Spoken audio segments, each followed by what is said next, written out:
This morning on Daybreak, potential businesses in the medical marijuana industry put in their applications.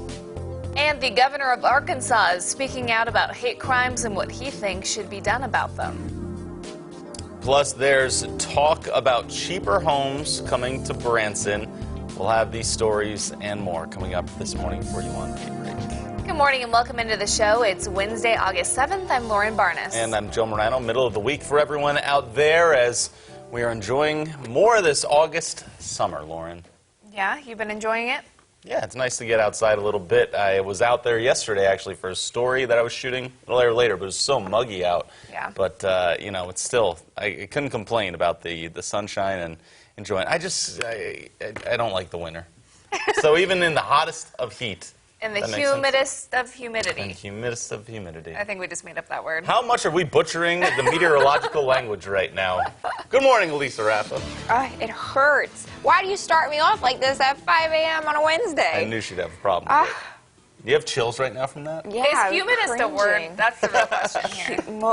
Most humidity, no. Just saying I enjoy summer. That's all. Is it more better? This is more more worse? better. All right. We promise we're going to do the newscast much better, right? Hopefully. Okay. Yeah. What about this morning as we start off today? We're starting off dry, but I've got my eyes on some storms that are still up in the northern parts of the state and coming out of Nebraska right now. Those are on their way here. So we're, again, starting out dry, a couple of clouds. If you leave early enough, you'll probably miss these storms. They're still coming out of parts of Nebraska and Kansas, and we'll get towards the Ozarks as we head through probably about lunchtime. So dry start here right now with just a few clouds. Temperatures are warm again. It's 69 degrees in Springfield, 70 in Branson, and 73 in Harrison. It's humid out there, of course.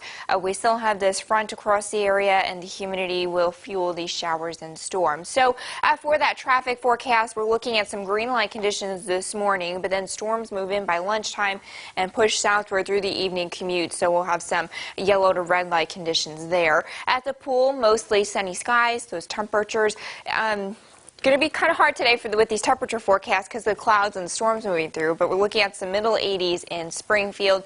We'll have these showers and storms possible this afternoon and late in the evening. Maybe a little bit of a lull before we get these showers and storms to pop through the overnight and then into tomorrow, setting up day one of this stalled front that could bring us a heavy rain threat. We'll have to detail that rain forecast for you coming up in 10 minutes.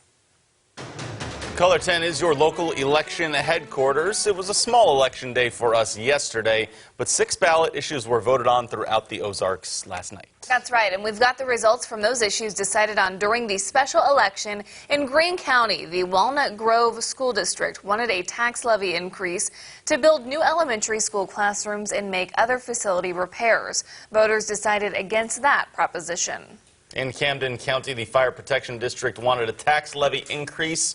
Yes votes received 52% as voters approve it. And in Cedar County, a tax levy to improve the Cedar County Memorial Hospital was decided against, as the measure of the no votes received nearly 51%. And Lebanon voters were asked about a tax increase for the Rural Fire Protection District. That narrowly passed with yes votes receiving just more than 50%. There was only a difference of 5 votes in that election. Finally, in Laclede County, a question about whether to issue revenue bonds for a water district gets the go-ahead. 65% of the yes votes there. And of course, you can find all of those results online as well. Cheaper homes could soon be coming to Branson. There's talk about making a property on Fall Creek Road eligible for affordable housing incentives. The mayor and 3 aldermen attended a meeting hosted by the Country Bluff Estates Homeowners Association. The association does not love the idea. About 80 people showed up to voice their concerns about safety on a busy street. And another issue is property value.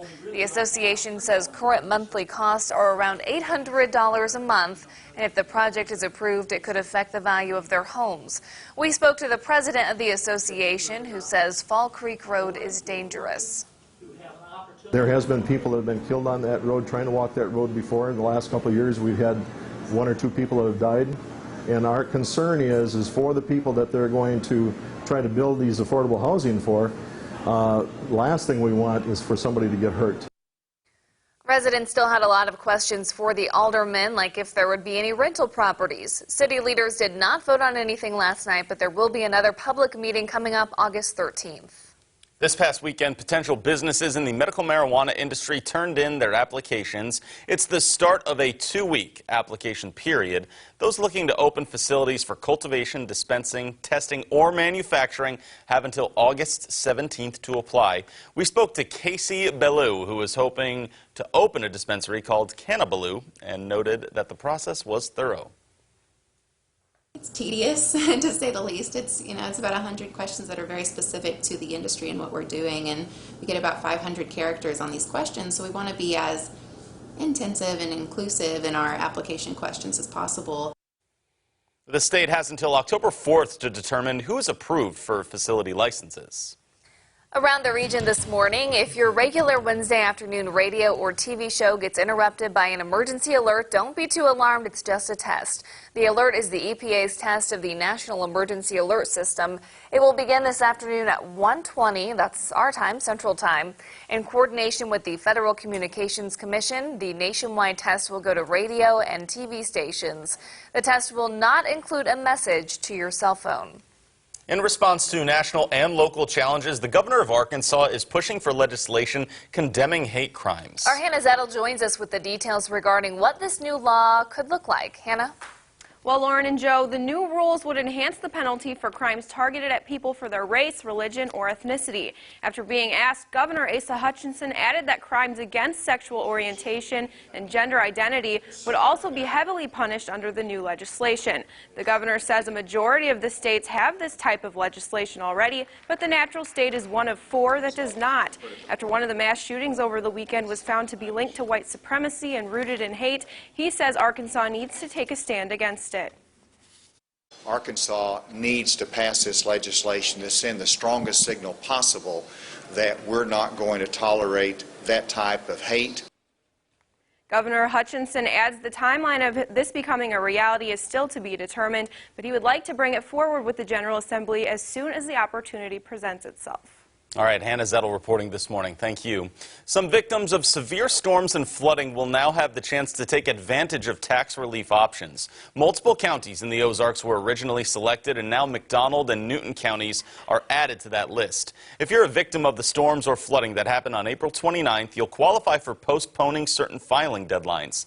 The IRS automatically identifies taxpayers located in the covered disaster area and automatically applies filing and payment relief. We have the full list of counties on our website, so you can go there for that. If you are outside, though, of the covered area and need assistance, you can call the hotline on your screen. That number, 866-562-5227.